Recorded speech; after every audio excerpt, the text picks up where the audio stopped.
So at the end of the day, why are we all wholesaling? I mean, yeah, it's to make money, but I really think at the end of the day, if the people here who are successful at wholesaling, we all want to be real estate investors. I don't really know any wholesalers who love wholesaling and are just passionate about wholesaling and don't want to own real estate. I mean, if you've seen one of those people, you tell me. But it always seems like the end goal is real estate investing, and we're wholesaling either to make money or to learn or to cherry pick the best deals that we wholesale. So, if any of you want to jump in, I mean, does anyone here own property yet and have any, real estate investments? I know Skylar's working on it. Skylar's only 19, so he'll get there.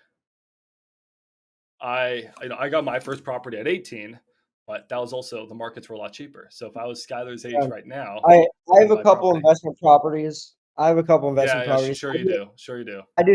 I do student housing at UTD, so Okay, yeah, so that's me. So how I got started is it was a different market then. About 2016, I lucked in and got a property here in Dallas before the market absolutely went viral. So I bought a house for about 300. It was on market. I think I forget what they wanted. It's been so long. It's been about 8 years now, but I got it for about $300,000, and now it's a and then I lived in one bedroom and I rented out the other four bedrooms. Now, there wasn't really a word for that at the time. But that's called house hacking, right? So it's when you live in one bedroom, you rent out the other four bedrooms, and the bedrooms that you rent out, that pays for your mortgage. So at that time, I got a 5.5% mortgage. That was awesome at the time. 5.5% mortgages were great. I was so happy. And I had to have my mom co sign because they weren't going to qualify me. I didn't know about sub two. I didn't know about seller finance. I wish I did. I wish I had this annoying guy with his dog screaming on me on Discord telling me, go buy sub two and go buy seller finance when I was 18. Because I would have bought 100 properties when things were cheap, but I didn't have that. My mom's a real estate broker. My dad used to fix and flip homes. So I just had what they gave me, which was incredible at the time. I was blessed. I'm very happy. And they helped, they went 50-50 with me on the down payment, but I had to put 25% down. Because who would loan to an 18-year-old? All right, so I had to put 25% down, and I didn't qualify for an FHA loan. And I had to do the typical bank bullshit, and it was so annoying. But luckily, I got a property. My mom was way too trusting in me, and I don't know what my mortgage payments were at the time. They probably $1,800. Taxes have gone up like crazy, but I was able to rent each bedroom out for about 600, 6, 12, 18, 24. I covered my $1,800 mortgage, and I cash flowed like probably like $500 at the time, $400 at the time. So that paid for my groceries, my gas, if you're into partying or whatever, my fraternity fees and all the other stuff that would go along with it. And I was living for free. I was like, this is sick. I'm living for free and I'm making some money. And I'm paying off a house. So that's house hacking. And I was doing student housing, house hacking. So the first thing I want to mention to all of you is house hack your first property. I mean, it's probably going to be a little tough for Kylie and Chris. They're married and I think they have a kid, and it gets a little tougher. But if you're young and you can house hack, suffer and house hack. I house hacked for 6 years, I think, until I just wanted to just not live anymore because I was tired of living with college kids.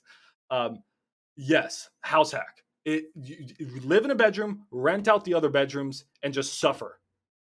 That's going to teach you to be the best landlord, but it's also going to be your cheapest way. So now the money I saved, what did I do with that money I saved?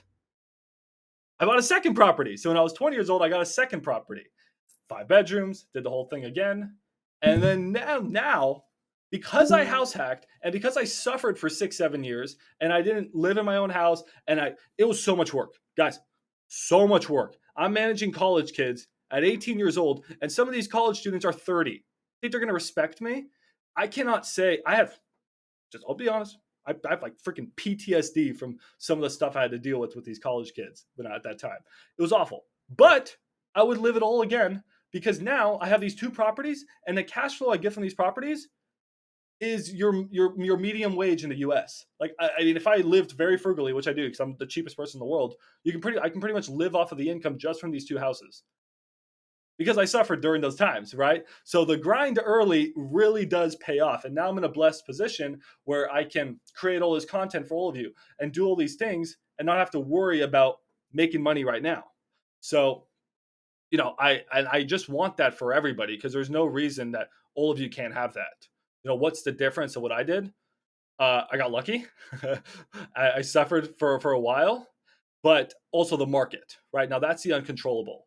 Is I was in a market that's a lot more favorable than we are today. So that's something I will want to talk to you guys about. It's like, should we start investing now? Max, that $300,000 property that you bought, Max, that property is now like damn near 600,000. It's doubled. Maybe it's 500. That's not easy. And then it's a 8% mortgage. So if you look at the monthly payments, it's probably like 3 times as much. Now it's not very feasible. But if you use strategies like sub two and seller finance, you can bring that down. And if you use creative exit strategies or you house hack, then you can actually make this market make sense.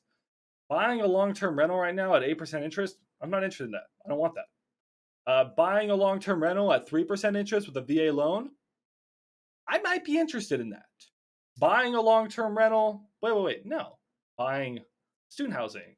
Airbnb, not so bullish on, we can talk about that. But buying something like a rent by room situation that can survive a recession and it's like workforce housing that prints cash flow at like a 2, 3, 4% interest rate, that I'm interested in.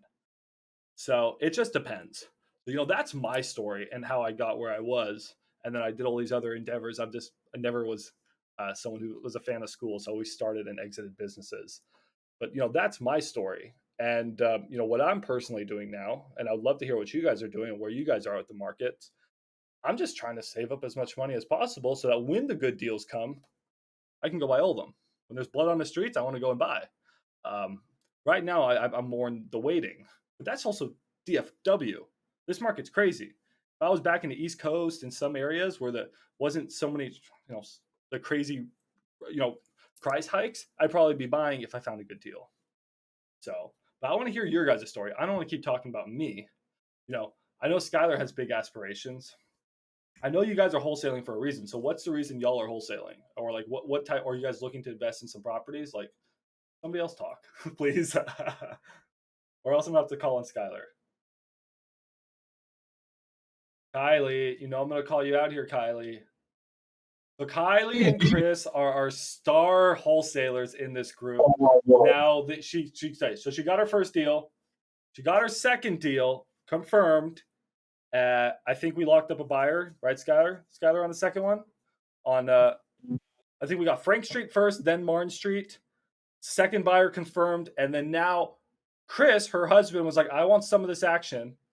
He stepped in, and now he got his own deal that we should be locking up today. Skylar, what's going on with that deal?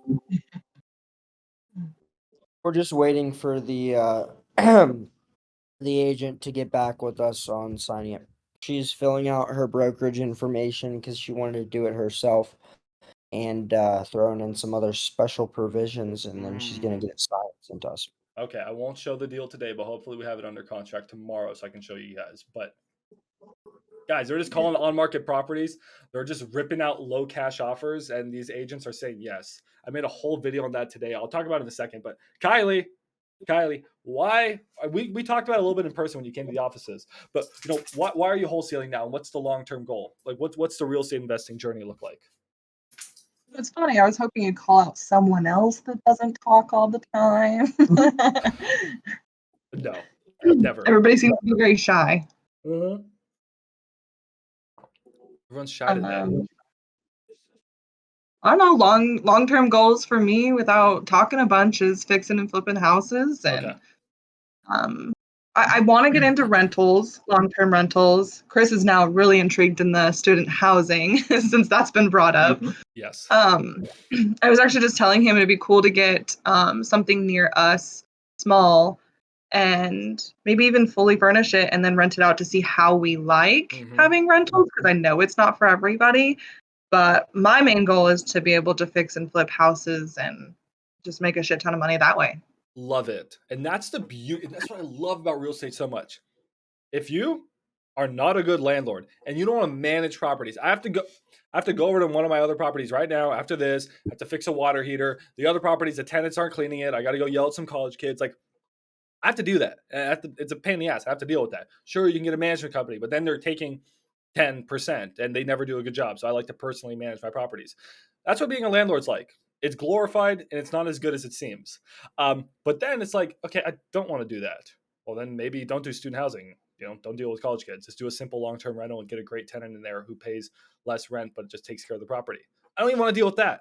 Okay, well, fix and flip homes. You don't need to be, you can be a real estate investor without actually owning property. Just fix up homes and resell them. Make 50 grand, 100 grand on each deal. Okay, that's one option. There's so many different things. Or it's like, I don't want to ever lift the hammer. I'm lazy. I want to sit at my desk. I don't want to ever leave. Well, there's wholesale or do wraps, right? Like buy and sell property with paper and wraps, like be a bank. Just be a banker, be a lazy banker. Like that's what I love about real estate is once you know the game, there's a ton of different ways to make money that fits your needs. And that's why I really think that everybody can be a real estate investor, but they just don't know what type of investor they can be.